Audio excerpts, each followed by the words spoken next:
Bwana wetu Yesu Kristo apewe sifa. Ndugu watazamaji na ndugu wasikilizaji ambao mmekuwa ni wafuatiliaji wazuri wa chaneli hii ya Yerusalemu TV ndani ya taifa la Tanzania na nje ya taifa la Tanzania. Huyu nayemuona mbele yako ni yule aliyenenwa na nabii Isaya akisema ni sauti ya mtu aliaye nyikani. Basi moja kwa moja, ndugu mtazamaji na msikilizaji, niweze kuchukua nafasi hii kukuambia ni mwendelezo wa yale maelekezo ya ufunuo niliyopewa na Mungu ya kuwa Biblia takatifu ni ufunguo wa maisha yako hapa chini duniani na huko ambako ni safari ya kuelekea mbinguni. Basi moja kwa moja, mtazamaji na msikilizaji, kabla hatujaweza kuona maelekezo ya ufunguo huu wa tatu ambao leo inapaswa nikupatie, ambao ni wa utii, basi tuombe. Baba Mungu, ninakushukuru kwa kumtoa mwanao wa pekee Yesu Kristo, akachinjwa kabla ya misingi ya nchi kuumbwa, akakununulia watu wako wa kila kabila na kila jamaa na lugha, na kanisa linalosikia sauti yako ni matokeo ya Yesu Kristo kulifia pale msalabani na akajitoa kuwafidia kwa wengi. Ninakushukuru Bwana wangu Yesu Kristo, ambaye ulipofufuka kutoka kwa wafu ukatuachia, ukasema sitawaacha yatima bali nitawapa msaidizi ambaye ni Roho Mtakatifu. Nami nakualika Roho Mtakatifu, ungane nami ukapate kunisaidia jinsi ya kuelezea kwa usahihi somo hili, na ukapate kumshuhudiza msikilizaji na mtazamaji juu ya kile ambacho siku ya leo Bwana amekileta kwao kama sehemu ya tatu ambayo ni ufunguo wa tatu ulio ndani ya Biblia ambao ni utii. Basi twende moja kwa moja kwenye somo letu. Kama nilivyoweza kutangulia kusema kwamba ufunguo ambao mwanadamu anaopaswa kupewa wa kwanza kabisa, kutokana na hali ya maisha ambayo kwenye maisha yake amekutana na adha nyingi, mateso mengi, maumivu mengi ambayo yametokana na watu, basi mtu huyo amejikuta akiwa ameshikilia sana watu ndani ya moyo wake. Nikaweza kueleza kwamba inakupasa usimamapo katika kusali, iwe umeenda katika nyumba za ibada ama iwe umeenda eneo uliotenga kwenye nyumba yako katika kusali ama semina mbalimbali, inakupasa kwanza usamehe. Ni ufunguo wa kwanza niliotoa kwako tarehe 20 ya mwezi wa 10 mwaka 2025. Na sijajua mpaka sasa, kutokana na somo la siku ya leo nililopewa ya kwamba niwape ufunguo wa utii, sijajua kama kuna msikilizaji ama mtazamaji aliweza kutii na kuachilia na kusamehe yule ambaye amemkosea. Na kadhalika vile vile tarehe 21 ya mwezi wa 10 ya mwaka 2025 nikaweza kupewa tena ufunguo wa pili unaoelezea ya kwamba yeyote atakaye kubali kumpa Yesu maisha yake baada ya Yesu kubisha hodi, akaamua kufungua mlango wa moyo wake na kutokufanya moyo wake kuwa mgumu, maana kutokumpa Yesu maisha yako na kumkiri kwa kinywa chako ya kwamba Mungu alimfufua kutoka kwa wafu, ili kila jambo kwenye maisha yako litoke katika wafu, iwe ni ndoa, iwe ni kazi, iwe ni tumbo la uzao, imekuwa watoto unaowapata wanakufa wakiwa ndani ya tumbo ama baada ya kuzaliwa, na biashara imekuwa katika wafu, familia yako, taifa lako, huduma yako na kadhalika katika hali ya mfu. Je, siku ya leo umekubali? Au siku hiyo tuliyozungumza kwa habari ya kusamehe, je, ulichukua hatua? Basi siku ya leo Bwana ametaka tena nikuletee somo hili lililobeba ufunguo wako wa tatu unaokuelezea ya kwamba yakupasa uitii sauti ya Mungu wako. Ila kama hujatii sauti yako, siwezi kushangaa sana, maana ufunguo huu wa utii unaelezea hivi katika Isaya 1:19.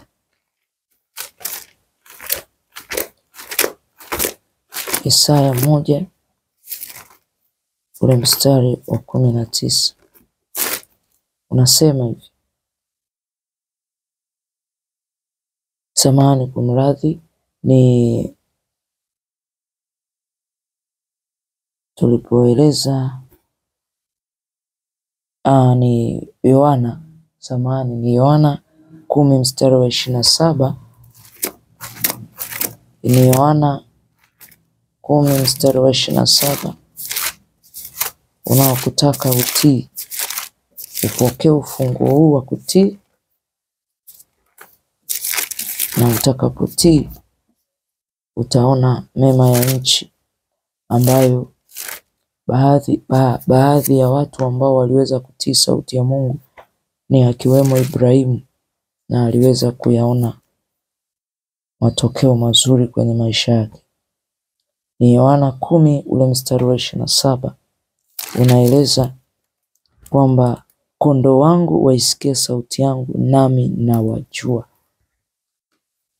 Kwa hiyo wale ambao wanaisikia sauti ya Mungu, anasema kondoo wangu waisikia sauti yangu, nami nawajua.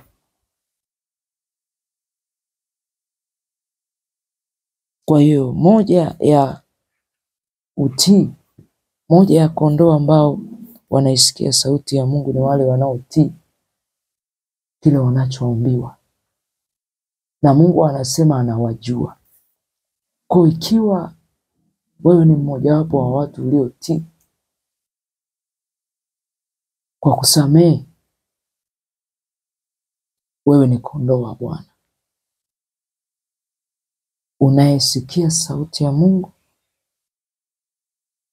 na kutekeleza yale ambayo ulipewa tangu tulipoanza somo hili kwa habari ya kusamehe, ili na Mungu naye akusamehe.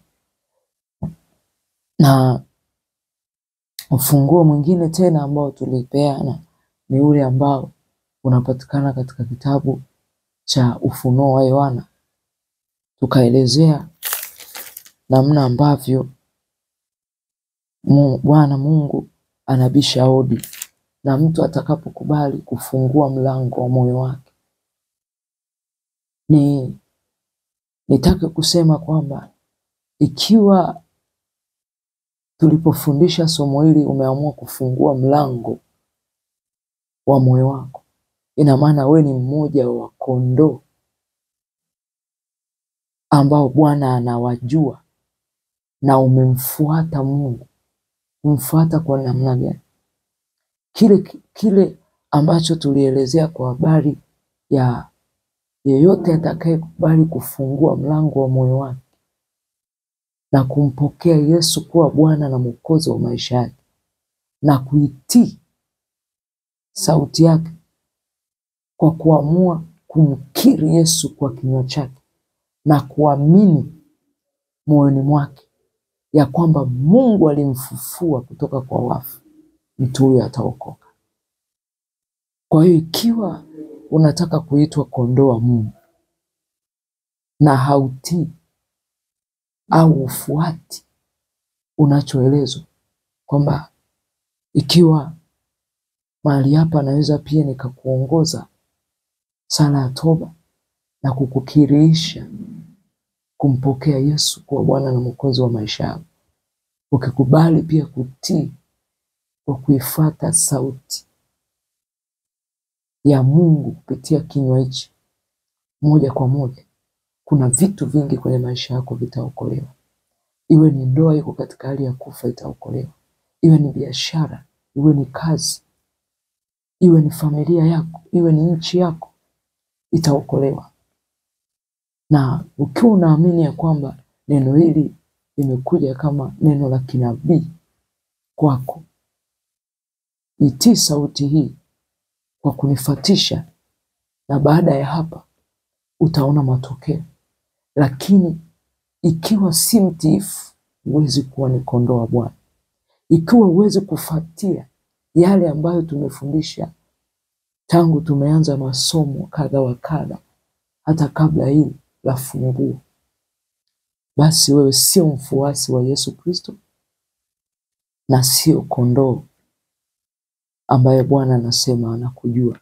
Basi ni dhahiri kwamba Mungu hakujui, na ni hatari sana ikiwa haujulikani na Mungu au tambulikani na Mungu kwa sababu tu ya ukaidi wa kutokuweza kuitii sauti yake. Maana amesema kondoo wangu na wajua, kwa wanajulikana. Kwa wale ambao hawatii sauti ya Mungu kama kondoo, ina maana hawajulikani na Mungu. Naogopa sana kujikuta haujulikani, wala mbingu haikutambui wala haikujui. Unakuwa kama mtu ambaye umezaliwa ni kweli, lakini kwa hasara, lakini hasara ulizojitakia mwenyewe. Sasa moja kwa moja ni kuongoze sala hii ambayo nilianza kutoa maelekezo tarehe 21 na 22 na tarehe 21 ya namna ya kumfuata Yesu kwa Bwana na Mwokozi wa maisha yako. Na ukikubali na kutii, kuna mema ya nchi ambayo Bwana amewaandalia watu wake wanaomfuata. Ikiwa ni wewe mmoja wapo, nikwambie una uheri. Na ikiwa sio mmoja wapo wa kuitii sauti ya Mungu, haujulikani na Mungu, hakika yake una hasara. Basi moja kwa moja ni kuongoze sala hii.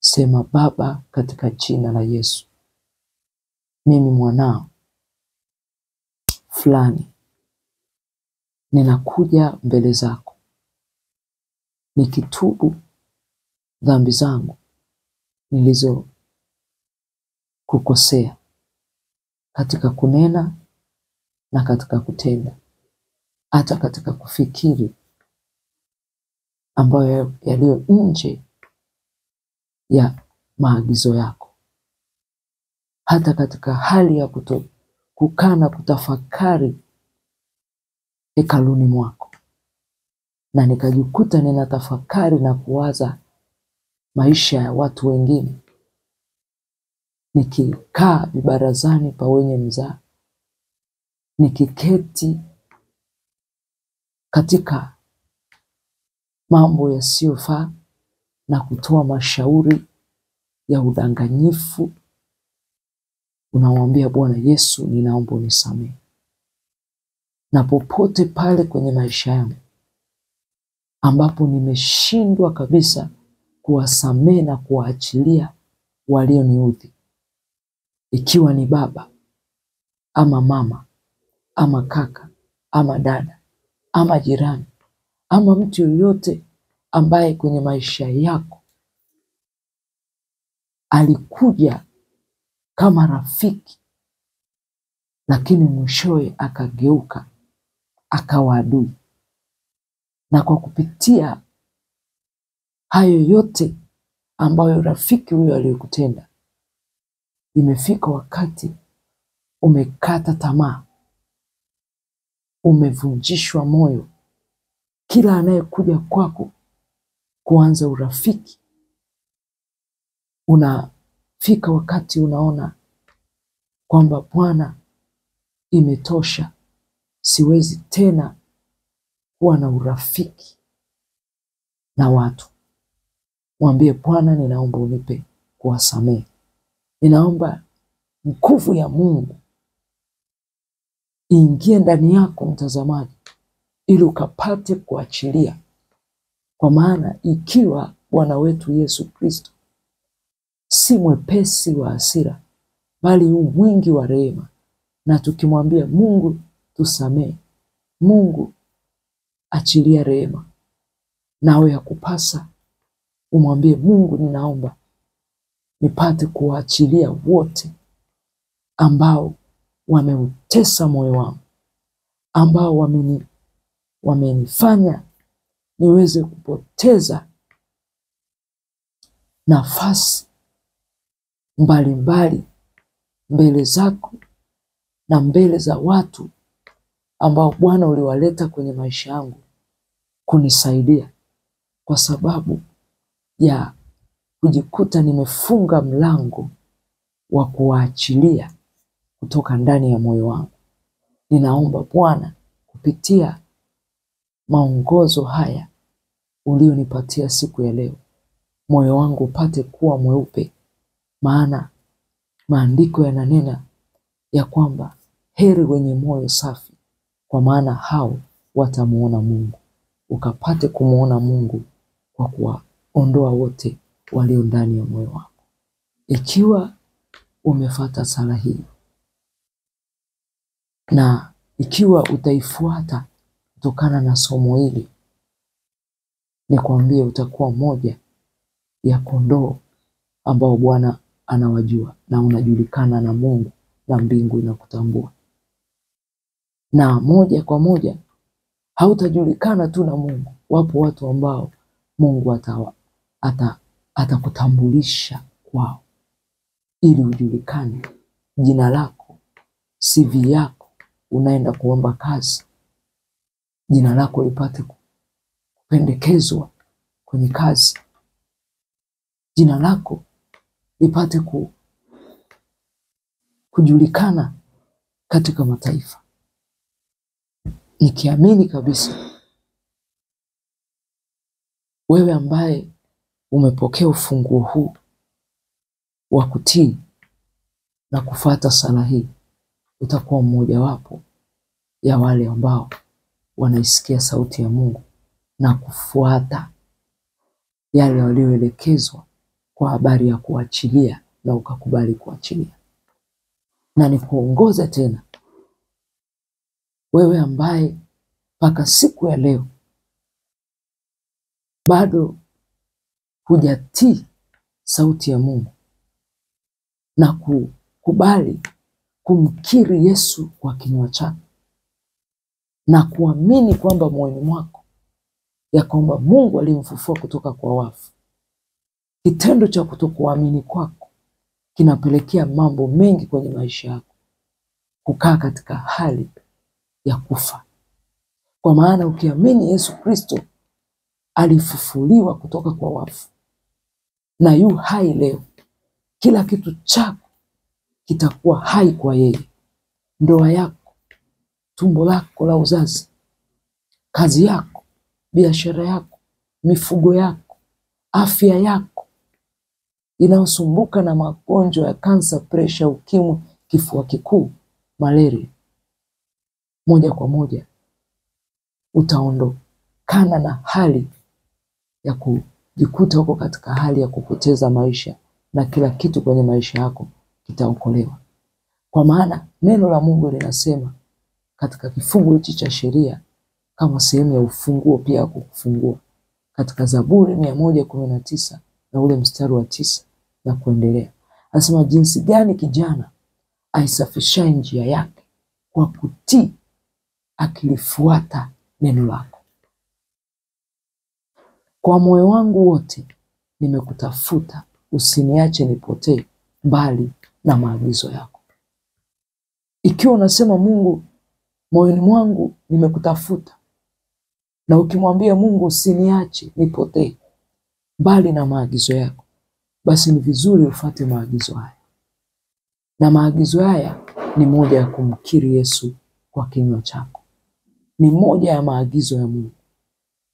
Na yale ambayo nimejaribu kuyafundisha tangu somo hili limeanza, na hata baada na masomo mengineyo yote niliyofundisha, basi moja kwa moja unaweza ukamfanya Mungu asikuache upotee mbali na maagizo yake.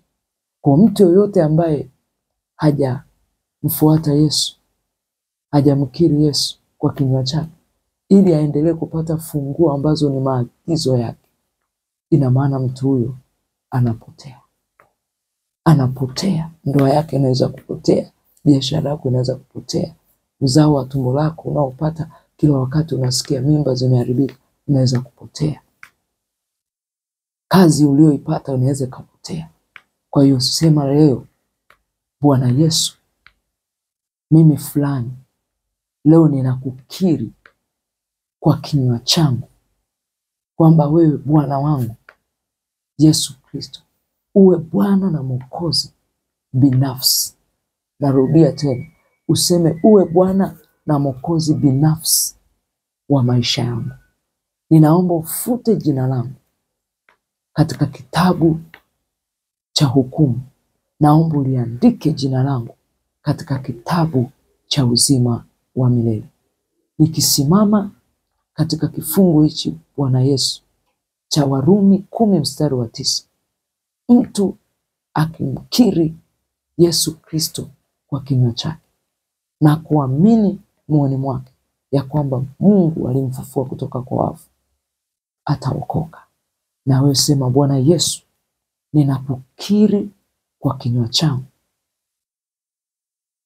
na kuamini moyoni mwangu ya kwamba Yesu Kristo ulifufuka kutoka kwa wafu, na kila kitu kwenye maisha yangu ikapate kuokoka. Ni utabiri na neno la kinabii, wewe uliyekubali kutii sauti hii kwa ufunguo wa siku ya leo, ambao ni ufunguo wa 3 ambao Bwana ametaka nikupatie siku ya leo. Amini, kila kitu kwenye maisha yako kimeokolewa. Na niweze tena kusema, ukisoma pia ambao ni ufunguo mwingine ninaokupatia ambao upo katika Yakobo 4:7 unaosema hivi. Unaeleza, mtiini Mungu, mpingeni shetani, naye shetani atawakimbia. Kwa pale ambapo unakubali kumtii Mungu, silaha ambayo pia shetani anaiogopa ni pale ambapo umekubali kutii maagizo ya Mungu uliyoyapata kupitia neno hili ambao limekuja kwako kama ufunguo wa kukufungua kwamba moja ya silaha ya shetani kukukimbia, hata magonjwa ya ukimwi kukukimbia, pressure kukukimbia, kansa kukukimbia, ili usipotee kutokana na magonjwa ya ukimwi, usipotee kwenye ulimwengu huu, manake usife, manake biashara yako isife kutokana na hali ya kukosa wateja, ndoa yako isipotee kutokana na baadhi ya watu wanaoinuka kwamba kwa nini hujapata uzao mpaka sasa. Ina maana unapomtii Mungu unakuwa umempinga shetani na maneno yake yote anayokuwa anayaachilia kwako ya kukufunga maisha yako.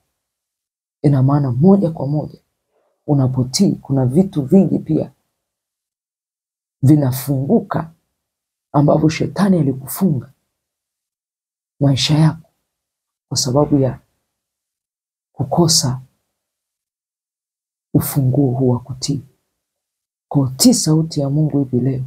Usifanye ugumu moyo wako. Usifanye mgumu moyo wako kama vile Farao alivyojikuta amekuwa mgumu wa moyo, akapigwa mapigo. Kwa kuna mapigo mengine shetani anafanikiwa kuyaachilia kwenye maisha yako, ya kansa, pressure, ukimwi, kifua kikuu, mapigo kwenye kazi, mapigo kwenye uchumi, yote kwa sababu hujamtii Mungu. Kwa shetani akapata uhalali na nafasi kubwa ya kushikilia maisha yako. Kwa hiyo mtii Mungu, kama tulivyotangulia kusema ya kwamba ni jinsi gani kijana isafisha njia yake ya kazi, ya ndoa. Ni jinsi gani utasafisha njia yako kuingia kwenye ndoa, wewe ambaye umesumbuka muda mwingi kutafuta kupata mume sahihi na mke sahihi. Hebu tii leo, ili mlango kupitia funguo hizi za utii, mlango wa ndoa ufunguke, uingie kwenye ndoa iliyo njema. Kama ni kaka, kama ni dada, ili uingie kwenye kazi aliyokuandalia Mungu, yenye azi yako, yenye nyadhifa au yenye nafasi au yenye cheo au yenye kile ambacho umekisomea kwenye maisha yako. Tii hivi leo. Lakini usipotii, hutaweza kula mema ya nchi. Kwa maana ufunguo huu wa Isaya 1:19 unasema hivi, nikiwa naenda kuhitimisha, lakini kwa kuonyesha baadhi ya watu waliotii sauti ya Mungu. Isaya 1:19. Isaya 1:19 inasema, kama mkikubali na kutii, mtakula mema ya nchi. Kama ukikubali kwa habari ya funguo hii ya kutii, ukakubali, anasema kama ukikubali na kutii, utakula mema ya nchi. Lakini kama usipokubali na wala usipotii, hauwezi kula mema ya nchi, na utakuwa mkaidi, na wakaidi siku zote hawezi kufaidi. Utakuwa katika kulalamika tu. Utakuwa katika hali ya kuishi katika maisha duni, na kujikuta unasema kwamba Mungu amewapendelea watu fulani. Kumbe si kwamba amewapendelea, bali ni watu waliokubali kutii na kumfuata. Kwa sikiliza sauti ya Mungu leo. Nikienda kuhitimisha kwa kuonyesha watu waliotii sauti ya Mungu, akiwemo Ibrahim.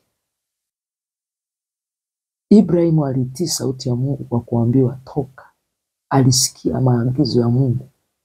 Asingesikia maagizo ya Mungu angepotea. Alitii sauti ya Mungu kwa kuambiwa toka katika jamaa, katika nyumba ya jamaa zako, uende mpaka nchi. Alitii, na kutii kwake ilikuwa ni ufunguo wa yeye kufunguliwa na kupata taarifa nyingine njema kupitia malaika, kwamba tazama, na mkeo atapokea nini? Mimba. Na huyo mtoto atakuwa ni mtoto wa ahadi, ambao Mungu pia alimwahidi akamwambia utakapotii. Angalia namna ambavyo milango yake ilikuwa inaendelea kufunguka kwa kutii. Alipotii akaambiwa utaitwa baba wa mataifa, na watoto wako watakuwa wengi kama mchanga wa bahari na kama nyota za mbingu. Na leo mimi na wewe, ikiwa Ibrahimu aliweza kutii, akafunguliwa mlango wa kuwa na watoto wa ahadi, ambao ahadi hizo tumepewa na sisi. Tunaitwa watoto wa ahadi. Unaitwa mtoto wa ahadi ambao Mungu alimwahidi Ibrahimu. Ina maana malango yake yaliendelea kufunguka, akaitwa pia baba wa mataifa. Mlango uliendelea kufunguka kwa sababu tu ya kutii, akaitwa baba wa mataifa. Na mlango uliendelea kufunguka, Mungu akasema ya kwamba kupitia kuitwa baba wa mataifa, milango yake bado iliendelea kumfungukia na kusema kwamba popote utakapoingia utabarikiwa, iwe ni mjini, iwe ni vijijini. Kwa mlango wa baraka za mjini ulifunguka kwa baba Ibrahimu kwa kutii, mlango wa mjini ulimfungukia. Hivyo na wewe nakutolea unabii huu. Itii sauti ya Mungu kwa mfano wa babako Ibrahim, ili milango ya kazi ifunguke, milango ya ndoa ifunguke, milango ya uchumi ipate kufunguka, na vitu vyako vipate, fedha zako, mali zako, watoto wako wao wengi waizunguke meza yako kwa ajili ya utukufu wa jina la Bwana wetu Yesu Kristo.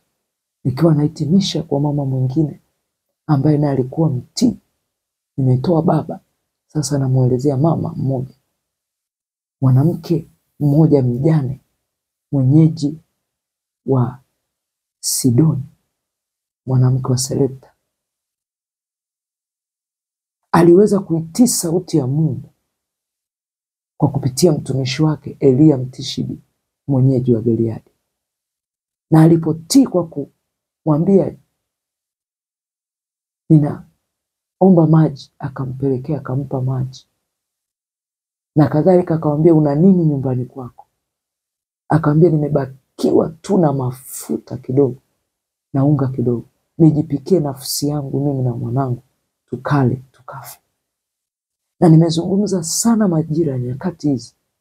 Tuko kwenye wakati mgumu, tunaoelekea njaa, dhiki kuu, ambao watu watajikuta wakitafuta chakula, shamba moja likitoa bathi moja, shamba la ekari 10 likitoa homeri moja. Manake ule wingi wa chakula utapungua kwa sababu ya maovu na dhambi za wanadamu za kutokutii sauti yake. Lakini mama yule aliweza kutii sauti ya Mungu kupitia kinywa cha mtumishi wake Elia Mtishibi. Akaenda akavunja mapenzi yake, akainyima nafsi yake na mtoto wake, akampa mtumishi wa Mungu kile chakula. Alipompa, Mungu akaingilia kati katika njaa ile.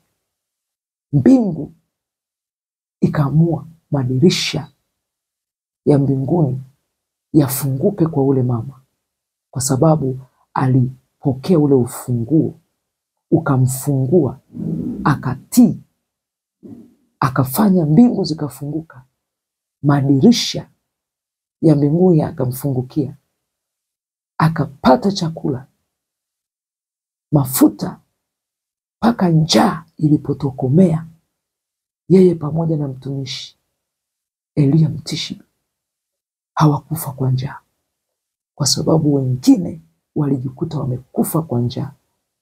Lakini kwake yule mama kulikuwa na neema, kulikuwa na mema ya nchi ambayo yalimfuata baada ya kutii. Kwa ukitaka baraka za Bwana zikufuate siku ya leo, jaribu kutii sauti hii kwa kula na watumishi wa Mungu, kwa kutoa angalau kikombe cha maji, kwa kutoa angalau chakula, sehemu ya kile ambacho ulikuwa uende kununua nyama kilo 5, basi toa sehemu hata ya kilo 1, kwa kuhakikisha watumishi wa Mungu walio wa kweli wanakula. Au ni maji una carton, basi 10, jaribu kujua kwamba carton 1 hebu niitoe kwa Mungu.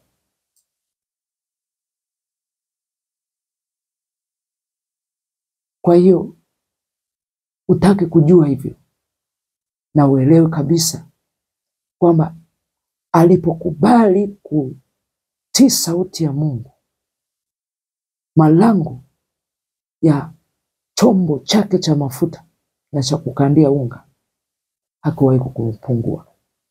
Ninakutolea unabii na ninaachilia baraka kwako mama, baba, kijana uliyewahi kuisapoti kazi hii, uliyewahi kutoa sehemu ya chochote kuiendesha huduma hii kwa kuweka sadaka yako, tukanunua bando na neno hili likawafikia wengi. Madirisha ya mbinguni, malango ya fedha, iwe ni za kigeni, iwe ni za ndani ya taifa la Tanzania, zifunguke na kukuwasilia na kukujia. Na kwa kuwa hukuzuilia chochote ambacho Mungu alikubariki, kwa kuhakikisha kazi hii ya Mungu unaifanya iendeshwe kwa kile Mungu alichokubariki, hakika katika kubariki Mungu akubariki, na katika kukuzidisha Mungu akuzidishe. Asante sana, kwa maana umekuwa sehemu ya wale ambao wameitii sauti ya Mungu. Ndio maana leo akaachilia pia baraka hizi kwako. Amen.